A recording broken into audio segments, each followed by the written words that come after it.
নতুন বছরে ভারতীয়দের জন্য বাংলাদেশের ভিসা পাওয়া জটিলতা আরও বৃদ্ধি পায়। আগের মতো সহজে বাংলাদেশের ভিসা পাওয়া যাচ্ছে না ভারতীয় নাগরিকদের। সংশ্লিষ্টরা বলছেন, ভারত বাংলাদেশ দ্বিপাক্ষিক সম্পর্ককে সাম্প্রতিক উত্তেজনার প্রভাব পড়েছে ভিসার উপর। বাংলাদেশে যাওয়ার জন্য শীতের সকালে লাইন দিয়ে দাঁড়িয়ে ভিসার আবেদন জমা দিতে পারেন না পশ্চিমবঙ্গবাসী।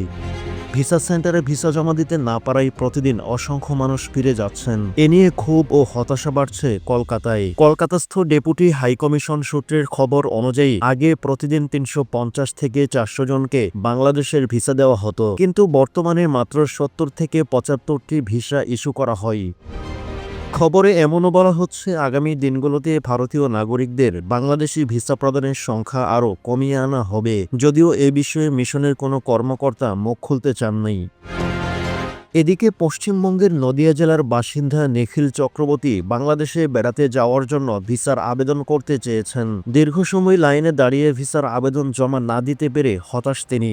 নিখিল বলেন, অনেকক্ষণ লাইনে দাঁড়িয়ে রয়েছেন তিনি, কিন্তু এখনও তাদের জানিয়ে দেওয়া হলো যে ভিসা জমা দেওয়ার জন্য স্লট শেষ, আর কোনো আবেদন জমা নেওয়া হচ্ছে না।